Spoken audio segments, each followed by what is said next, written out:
Bonjour et bienvenue dans cette nouvelle vidéo.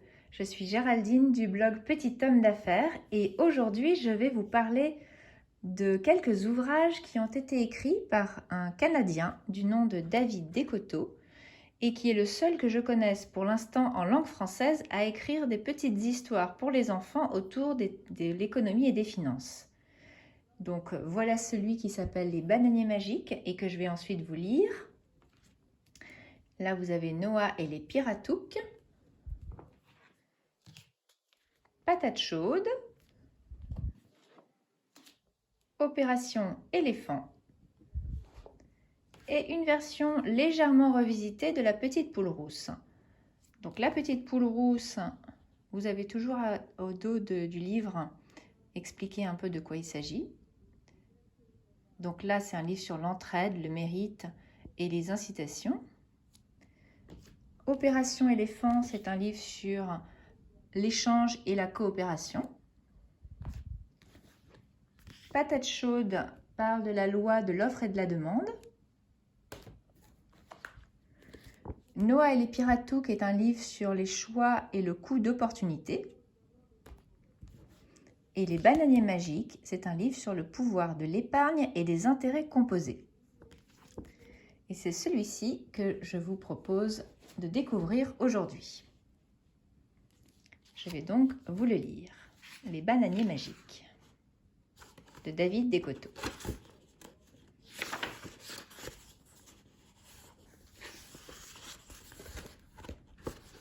Pardon, j'ai raté une page. Voilà. Deux amis singes, Max et Ludo, aimaient beaucoup jouer dans leur jungle, manger des bananes et pêcher. Un jour, alors qu'ils pêchaient tranquillement sur la mer, un terrible orage s'abattit sur eux et détruisit leur embarcation.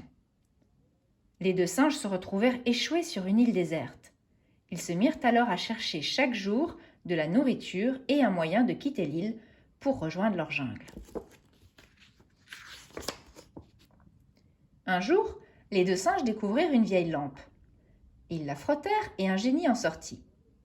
« Je vous offre chacun un vœu, dit-il. » Max et Ludo demandèrent la même chose. « Je veux un moyen de sortir de cette île. Moi aussi. »« Je ne suis qu'un pauvre génie. Tout ce que je peux vous offrir, ce sont des bananes, ou bien des graines magiques, des graines de bananier. Chaque graine, si on la plante correctement et qu'on en prend soin, fera pousser un arbre en un an, » expliqua le génie. « Et cet arbre donnera des bananes, mais aussi une graine, qu'on peut ensuite replanter pour faire pousser un nouvel arbre chaque année. »« Des bananes, super, dit Max. »« Oui, mais comment cela nous aidera-t-il à quitter l'île déserte ?» demanda Ludo.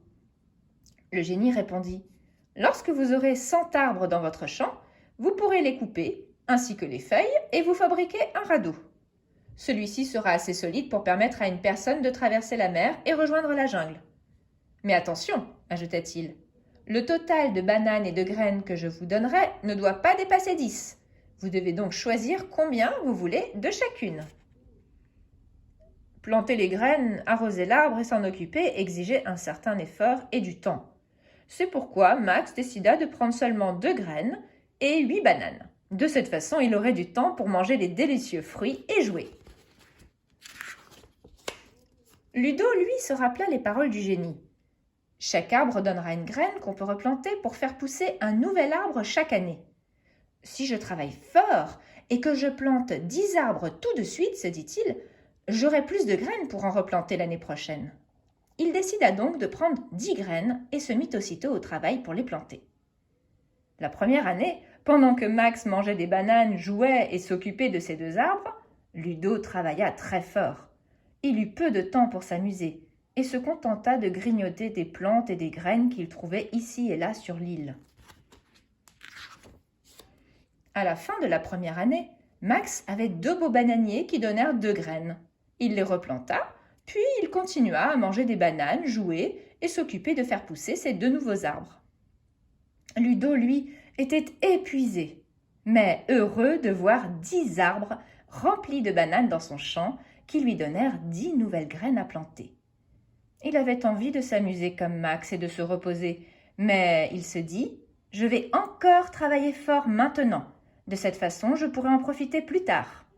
Plus je plante des arbres tout de suite, plus vite j'en aurai beaucoup et plus vite je construirai mon radeau. » Et il se remit au travail pour replanter les 10 nouvelles graines. À la fin de la 2e année, Max continua sa routine. Il se dit qu'il allait planter encore ces 2 nouvelles graines, en plus des 2 graines que ses premiers arbres donnaient une fois l'an. Cela lui semblait suffisant. Après tout, son champ de bananiers grossissait. Il allait bientôt avoir 8 arbres. Ludo, lui, continua à travailler sans relâche. Il avait maintenant 20 graines à planter pendant la prochaine année. Il savait qu'il se privait de plaisir aujourd'hui, mais qu'il pourrait bientôt avoir assez d'arbres pour construire un radeau et quitter l'île avant d'être trop vieux. Et les 2 singes continuèrent ainsi jusqu'à la 5e année. C'est à ce moment que Max, qui avait maintenant 32 arbres et en était très fier, décida d'aller voir ce que Ludo faisait. Il était curieux de voir comment son champ de bananes à lui grandissait. Quand il arriva devant le champ de Ludo, il n'en crut pas ses yeux. Il y avait 160 bananiers en tout. « Comme tu es chanceux! Mais comment as-tu fait ?» demanda Max à Ludo. « Tu as utilisé de la magie ?»« Non, répondit Ludo. J'ai simplement travaillé plus fort que toi au début en plantant mes 10 graines. Et mes arbres se sont multipliés, comme par magie, plus vite.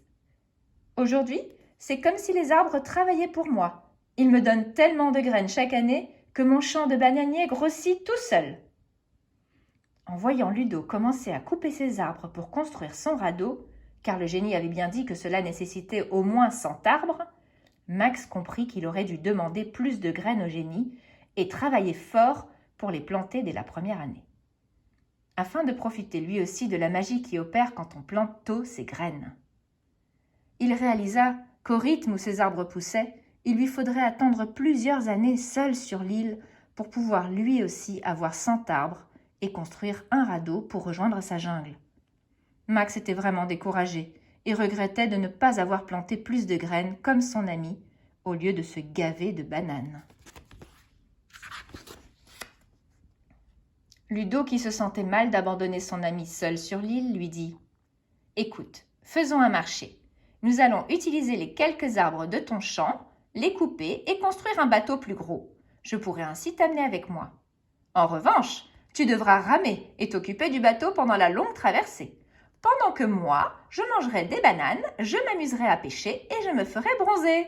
Après tout, je mérite bien de me reposer. » « D'accord, répondit Max, trop content à l'idée de pouvoir quitter l'île et de rejoindre la jungle. Et les 2 singes partirent sur la mer en direction de leur jungle. Pendant qu'ils s'épuisaient à ramer et à vider l'eau qui entrait sans cesse dans le bateau, Max se disait « Finalement, j'aurais dû moi aussi jouer un peu moins et planter toutes les graines que je pouvais dès le début. Car ramer et vider le bateau, c'est encore plus de travail finalement. » Fin. Voilà pour ce petit livre. Alors, ce qui est intéressant également, c'est qu'à la fin de chaque ouvrage, il y a quelques petites questions pour vérifier que l'enfant a bien compris la leçon. Donc là, il y a en plus un tout petit résumé. Qu'on soit un singe ou un enfant, plus on commence tôt à épargner, en plantant des graines ou en mettant des sous de côté, plus on fait grossir rapidement notre trésor. Le contraire est aussi vrai. Plus on attend avant d'épargner, plus ce sera long et difficile avant d'accumuler le même trésor. Voilà, et là, vous voyez, il y a quelques petites questions à poser pour engager la conversation avec son enfant et vérifier s'il a bien compris en quoi consistait l'histoire. Voilà, les 2 singes. Et bien voilà pour aujourd'hui. J'espère que ça vous a plu. Moi, mes enfants aiment énormément ces petites histoires. Donc, la prochaine fois, je vous en lirai une autre. En attendant, je vous dis à la prochaine. Au revoir.